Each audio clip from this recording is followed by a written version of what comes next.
अपने ही घर में बेहद डरी सी रहती थी। दरअसल उसको एक घर की ऐसी राज की बात पता चल चुकी थी जिसकी वजह से उसे डर था कि कहीं राज खुल गया तो अनर्थ हो जाएगा। अब लड़की डरी सहमी सी रहती थी। दरअसल 2 दिनों के बाद उस लड़की की शादी भी थी।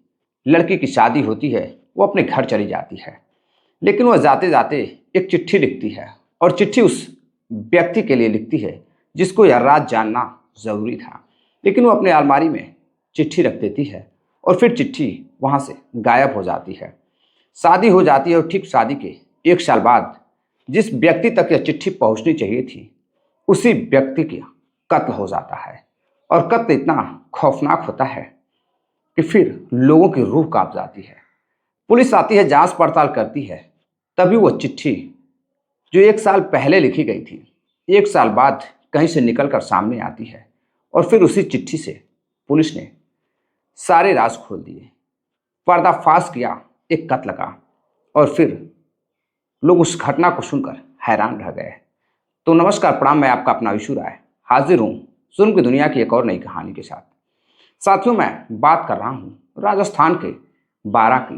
राजस्थान के बारां में एक जगह लगती है आखा खेड़ी।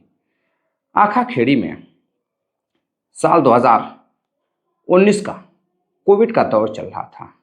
उससे ठीक 1 साल पहले उसी आखा खेड़ी का रहने वाला एक अध्यापक जिसका नाम प्रेम नारायण मीणा रहता है।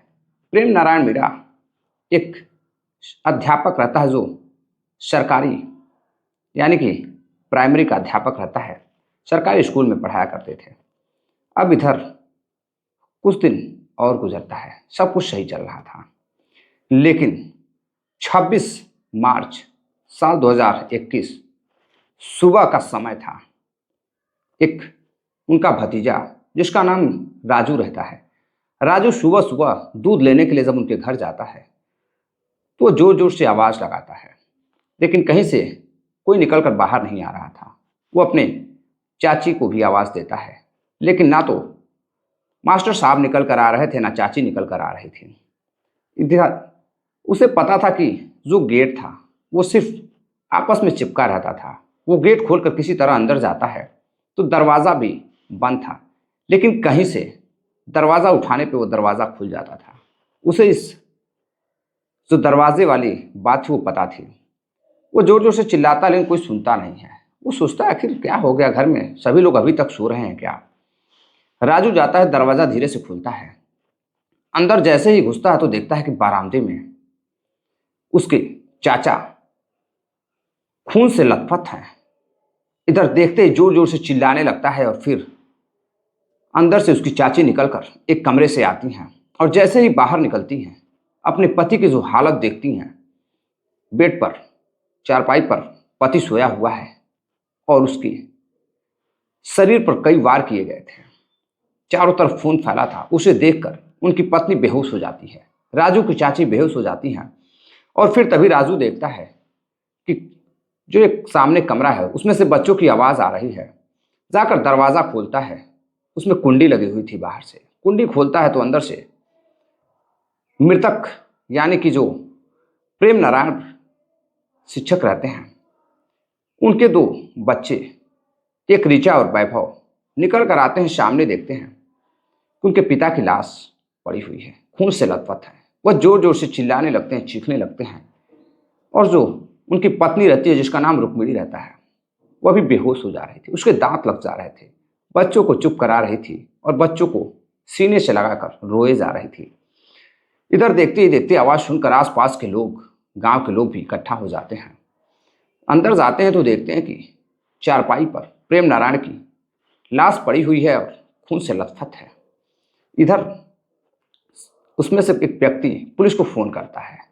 मौके पे अब पुलिस पहुंचती है और फिर बॉडी को अपने कब्जे में लेकर लोगों से पूछताछ करना शुरू करती है।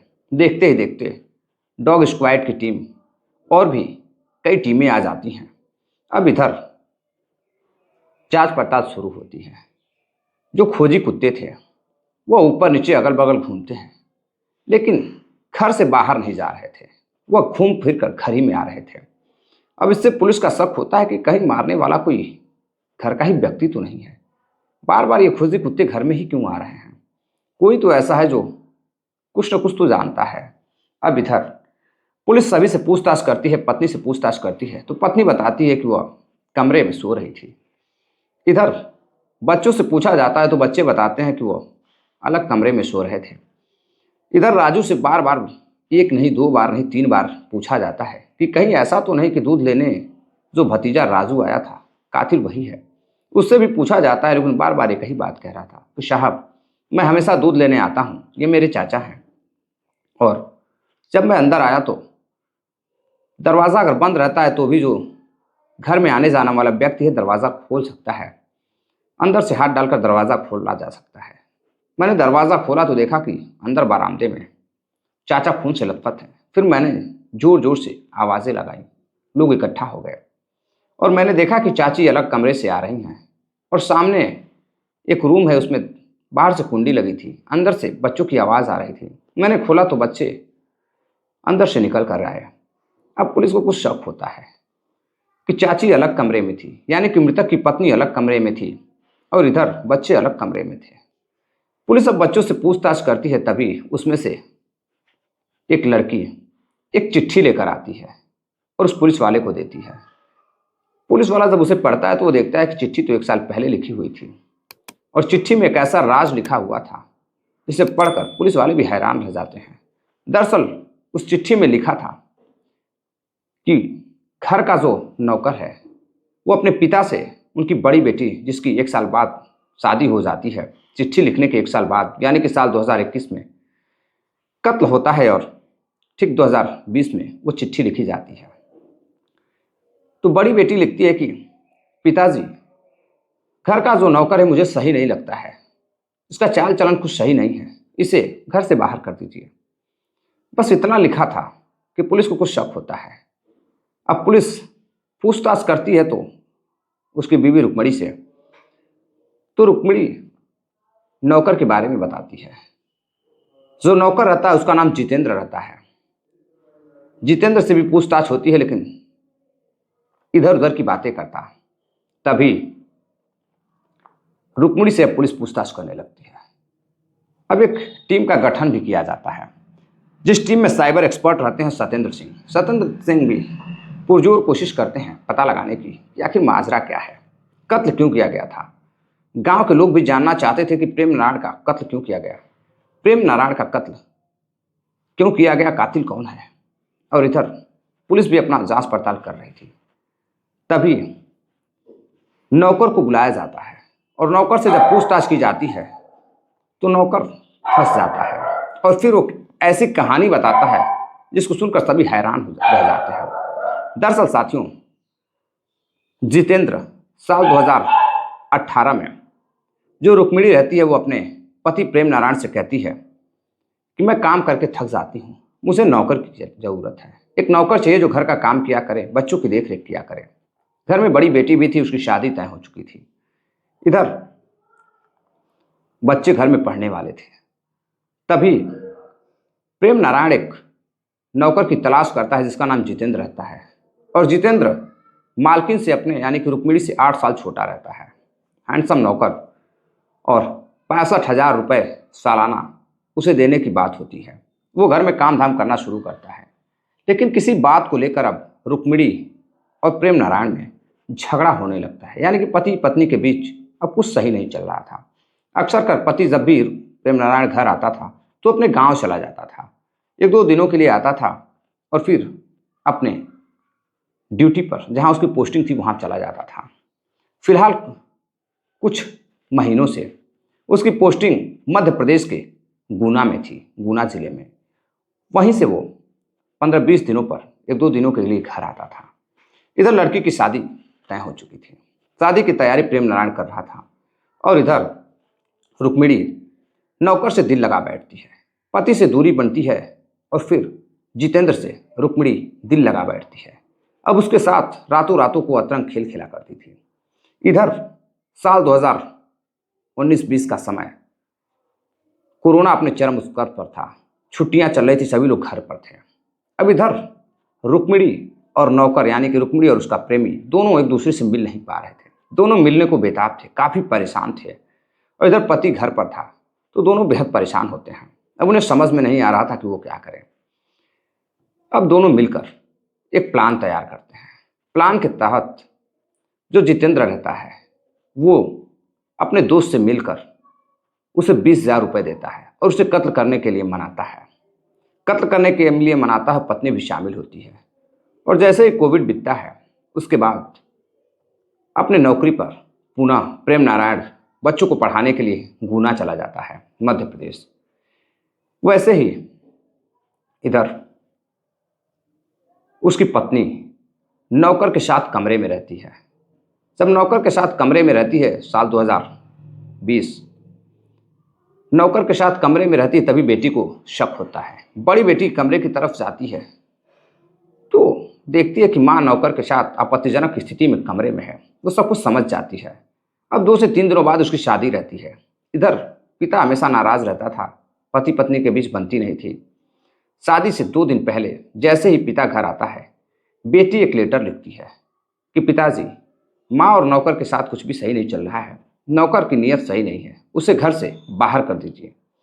इसी में आपकी भलाई है और घर की भलाई है। वो जानती थी कि कहीं यह भेद खुल गया, राज खुल गया, तो कहीं ऐसा ना हो कि माँ के साथ साथ सभी के पूरे परिवार की बदनामी हो और कहीं उसकी शादी का जो रिश्ता है कहीं वो ना टूट जाए। इधर बड़ी बेटी लेटर लिख कर अलमारी में रखती है। लेकिन जब उसकी शादी हो जाती है, विदाई होने वाली होती है, उससे पहले वो कमरे में जाती है। लेटर ढूंढती है लेकिन कहीं वो चिट्ठी दिखाई नहीं देती है। अब वो सोचती है कि कहीं ऐसा तो नहीं है कि जिसे लेटर देना था लेटर उसके पास पहुंच गया है, या फिर कहीं ऐसा तो नहीं है कि कहीं लेटर उसकी माँ के हाथ लग गया है, नौकर के हाथ लग गया है, फिर बहुत बुरा होगा। लेकिन बेटी की शादी हो जाती है, वो अपने घर चली जाती है। सब कुछ ठीक ठाक चल रहा था, वो किसी से कुछ कहना नहीं चाहती थी। अब इधर पत्नी की दूरियां पति से बढ़ती जाती है, नौकर के करीब आती जाती है। अतरंग पलों का खेल चालू था। दोनों एक दूसरे के साथ रात गुजारते थे। लेकिन अब कत्ल की रात यानी कि 26 मार्च साल 2021 रात 12 बज रहे थे। इधर जो उसका साथी रहता है, जितेंद्र नौकर का जो साथी रहता है हंसराज, उसे वो लेकर आता है और घर के पीछे अपनी प्रेमिका को फोन करता है। रुक्मिणी छत पर चढ़ती है ताकि किसी को कुछ पता ना चले। दरवाज़ा बाहर से अंदर से बंद था, किसी को यह ना पता चले कि अगर अंदर से दरवाज़ा बंद था तो फिर दरवाज़ा खुला कैसे। तमाम चीज़ें थी। इधर रुक्मिणी छत के ऊपर से एक रस्सा फेंकती है। रस्सा पकड़कर दोनों छत के ऊपर से बारामदे में जाते हैं। एक के पास कुल्हाड़ी रहती है और एक के पास तलवार रहती है। और इधर रुक्मिणी अच्छे से जानती थी कि रोजाना बच्चों को लेकर वो साथ सोती थी, लेकिन कत्ल से एक दिन पहले अब वो बच्चों को लेकर अलग कमरे में बच्चों को सुला देती थी और बाहर से दरवाज़ा बंद कर देती थी। इधर अलग कमरे में सोने लगती थी। कत्ल की रात भी रुक्मिणी ने ऐसा ही किया था। बच्चों को दूसरे कमरे में बंद कर वैभव और रुचा को बाहर से कुंडी लगा दी थी और फिर दोनों रस्सी के सहारे उसका प्रेमी जितेंद्र और उसका साथी हंसराज दोनों बारामदे में आते हैं और फिर एक के बाद एक कई बार वार करते हैं, उसका कत्ल कर देते हैं। किसी को कुछ पता भी नहीं चलता है और फिर जिस रास्ते आए थे उसी रास्ते दोनों वापस चले जाते हैं। और इधर पत्नी चुपचाप जाकर अपने ही पति का कत्ल करवाकर कमरे में सो जाती है, क्योंकि वो जानती थी सुबह राजू दूध लेने आएगा तो उसे पता चलेगा, तभी वो भी रोना धोना नाटक करना शुरू करेगी। और होता भी ऐसा ही है। अब पुलिस पर्दाफाश करती है और चिट्ठी की मदद से जितेंद्र अपना गुनाह कबूल करता है और फिर रुक्मिणी भी अपना गुनाह कबूल करती है और फिर पुलिस दोनों को गिरफ्तार कर जेल भेज देती है। फिलहाल हंसराज और जो उसका साथी है जितेंद्र का हंसराज बेल पर यानी कि जमानत पर बाहर है और अभी भी जितेंद्र और रुक्मिणी जेल के अंदर यानी कि सलाखों के पीछे हैं। तो साथियों, ये थी पूरी कहानी। ये उस दौर के साल 2021 की सबसे दर्दनाक घटनाओं में से एक थी। पूरे राजस्थान को हिलाकर रख दिया था। मुझे लगा कि ये कहानी आपको सुननी चाहिए, जाननी चाहिए।